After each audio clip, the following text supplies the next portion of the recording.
Suppose we find, simply as a matter of fact, that our scientific inquiries point in one direction. Which is that there is an intelligent creator. Why should we eliminate that from discussion?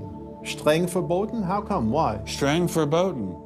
Very good. What does streng verboten mean? Strongly forbidden. Strongly forbidden. You've got two possible hypotheses. You've got a wall through the middle of through your brain, in effect, through your thinking. You say, well, you can't consider anything on this side of the wall. Only hypotheses on this side of the wall are permissible for consideration. What about academic freedom? I mean, can't we just talk about this? Their reply is that science is not a democratic process. Oh, really? And that there is a consensus view. But wait a minute, we are to subscribe to the wait a second, view. but Darwin challenged the consensus view, and that's how we got Darwinism. If Darwin wanted to challenge the consensus today, how would he do it? Science isn't a hobby for rich aristocrats anymore. It's a multi-billion-dollar industry. And if you want a piece of the pie, you've got to be a good comrade. Scientific ideas. How we get them to you, the people. Every idea must be inspected to ensure that it is safe. All theories must pass through a series of checkpoints. First, the Academy. Getting a controversial theory through the Academy can be dangerous. Few people know this better than Congressman Mark Souder. He uncovered a targeted campaign led by individuals within the Smithsonian and the National Center for Science Education to destroy Dr. Sternberg's credibility. If you want peer reviews, if you want to be published, if you want to go to respected institutions, the core view does not tolerate dissent. There's kind of a, this is the way it is, and anybody who's a dissenter should be squashed. Are you gonna be on my side if I let you up? Sure, Chick, sure. I'm on your side. Just let me up. I'll do anything you say. Souder isn't the only one who has witnessed the Academy's tactics. Journalist Larry Witham has seen similar behavior during his 25 years of covering the evolution controversy. Once you're thick in science, you can't question the paradigm. But if you want to get grants, if you want to be elected to high positions, if you want to get awards as a promoter of public education of science, you can't question the paradigm. People cannot be trusted to form their own opinions. This business about open-mindedness is nonsense. Why is the scientific establishment so afraid of free speech? There is this fear that if one aspect of the theory is closely scrutinized, there's going to be an unraveling. Who are you? Oh, I am the great and powerful Wizard of Oz. I interviewed dozens and dozens of scientists, and when they're amongst each other or talking to a journalist who they trust, they'll speak about, it's incredibly complex, or molecular biology is in a crisis. But publicly, they can't say that. Keeping a keen eye on the Academy are various watchdog organizations. Listen to Eugenie Scott of the National Center for Science Education.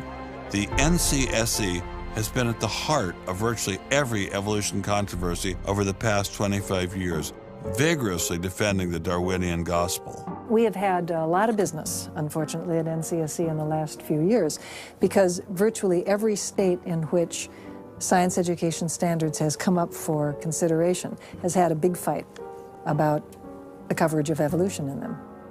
NCSE was started by a group of scientists and teachers who were very concerned because in the late 70s and early 80s there were a lot of attempts to pass equal time for creation science and evolution laws. And clearly this is something that neither scientists nor teachers liked. It wasn't exactly help the creationists are coming, but it's, kind of along those lines. Most scientists just throw up their hands and say, creationists, they drive me crazy, you handle it. Working hard to keep ideas in check are our friends in the media. Morning, paper. Paper, mister? The tendency of the media is to side with the establishment because they inherently agree with the establishment. Eugenie Scott, my understanding is that there is not a single peer-reviewed article out there that supports intelligent design. Am I wrong? You are not wrong. You are correct. I believe that we get coverage, but we always get coverage like we're the outsider, not like it's an even debate. But instead of merely reporting news, he analyzes it, often expressing his personal opinions. We constantly deal with reporters who refuse even to report the correct definition of intelligent design. They, over and over again, talk about life is so complex, God must have done it. Just admit it, it's religion. Very simple. You just can't, it's religion. It's a wanton distortion of our position. Study desk. I've got a hot story here. You can look at Associated Press stories, and the same sentence will appear in those stories for 10 years. Intelligent design says that life is too complex. It's called a boilerplate. And the reporter never reports anymore or gets any new ways to say it, so the public understanding never advances. But what happens if a reporter decides to take a more balanced approach to intelligent design? There might be remarkable pressure on that reporter not to side against the evolutionists. I thought I told you to kill that story. Few reporters have learned this better than author and journalist Pamela Winnick. When she refused to take sides in an article she wrote about intelligent design, the Darwinists found a new favorite target. Number one, I wasn't Christian, I was Jewish. Number two, I wasn't religious. Number three, I was not taking a position in favor of creationism. I was writing about intelligent design, and it didn't matter. After I wrote that one piece, everything I wrote on the subject was scrutinized. There were hate letters coming into the newspaper. If you give any credence to it whatsoever, which means just writing about it, you are just finished as a journalist. Other journalists we spoke with told similar stories, but didn't dare appear on camera. And now, the presses are ready to roll. When all other checkpoints fail, there is always the courts.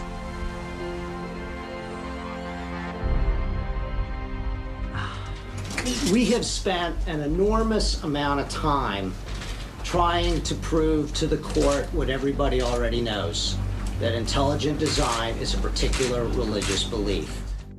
But I thought scientific questions were settled by the evidence, not by taking people to court and suing them. How do other countries deal with such disputes?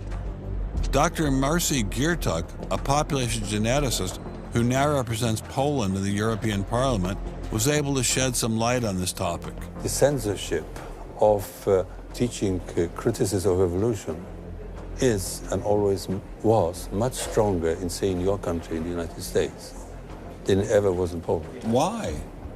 Why would the censorship? That is because you have a political correctness in your country. These issues are brought to court, and the court says what you can and what you cannot teach. We want to know what you teach, what books you use, how you teach it. We never had that sort of way of deciding scientific issues in Poland. We never had the courts involved.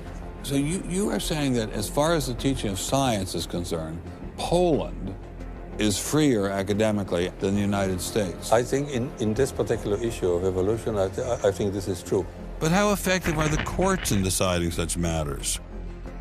What about the general idea that intelligent design is doomed as a result of several recent legal setbacks? I think court cases don't decide anything. I mean, if you look at the Scopes trial, who won that trial?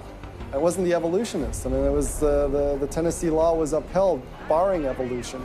And yet, in the popular imagination, Scopes is the hero. Inherit the Wind, that movie, which is really bogus history based on the Scopes trial, has carried the day. These issues go much deeper than any decision by a judge. The evolution debate does seem to run much deeper than the courts, much deeper even than science.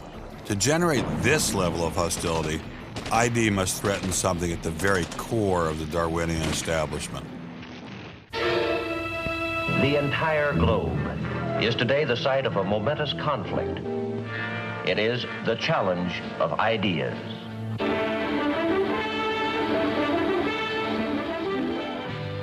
I am Edward R. Murrow. For a little while, I would like to review with you the great conflict of our times, one which demands and must get the attention and the involvement of each one of us. This conflict over the principles of evolution has become a religious war.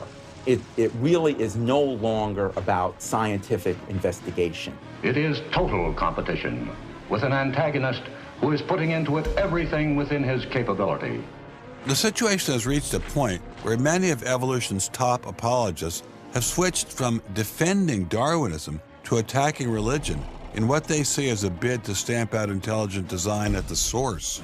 Richard Dawkins is the best example of this. His recent book, The God Delusion, has sold over 1 million copies worldwide. The God Delusion is my long-expected, long-worked-on, full-frontal attack on religion. To me, science is about trying to explain existence, and religion is about trying to explain existence. It's just that religion gets the wrong answer. But is Dawkins correct? Are science and religion really at war? For an appraisal of this continuing and protracted conflict, we can go to a reporter who has watched the growing conflict with the perception of a trained military observer. Oxford professor Alistair McGrath, author of The Dawkins Delusion, seemed like the ideal person to answer my question. Richard Dawkins has a charming and very, I think, interesting view of the relationship between science and religion. They're at war with each other, and in the end, one's got to win, and it's going to be science. It's a very naive view. It's based on a complete historical misrepresentation of the way science and religion have interacted. Dawkins seems to think that a scientific description is an anti-religious argument. Describing how something happens scientifically somehow explains it away. It doesn't. But the questions of purpose, intentionality, the question why, still remain there on the table. And I think it's just a catastrophic mistake to have someone like Dawkins address himself to profound issues of theology, the existence of God, the nature of life. He hasn't committed himself to disciplined study in any relevant area of inquiry. He's a crummy philosopher. He doesn't have the rudimentary skills to meticulously assess his own arguments. Genius guy, though. Very smart guy. A little bit of a reptile, but a very smart guy. The opposing point of view in this conflict rests on a fundamentally different vision of man. If you have two distinguished scientists, and in fact you can range many more on each side, as you know, saying exactly opposite things, that's telling me that the conflict is not between science and belief in God. Otherwise, you'd expect all scientists to be atheists. But it's a worldview conflict. It's between scientists who have different worldviews. You've got two competing explanations of the evidence. One says design, one says undirected processes. Both of them have larger philosophical or religious or anti-religious implications.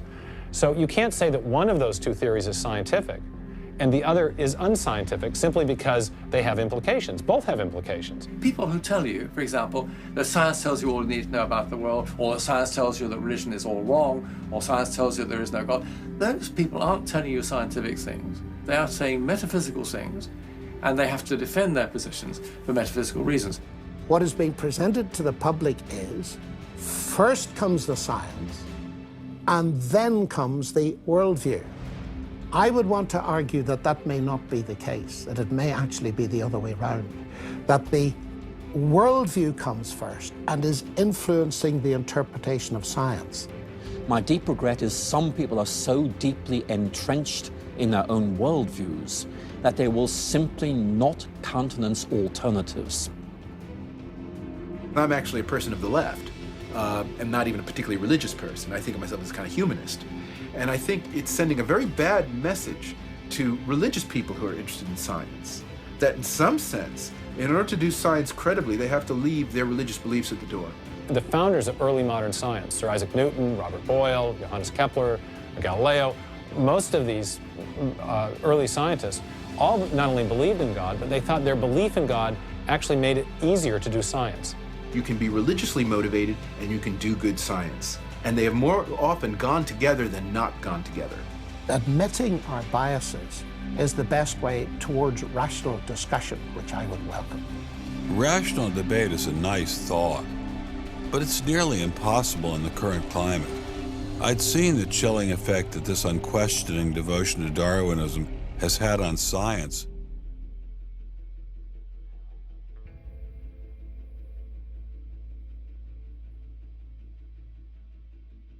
The light will always follow darkness.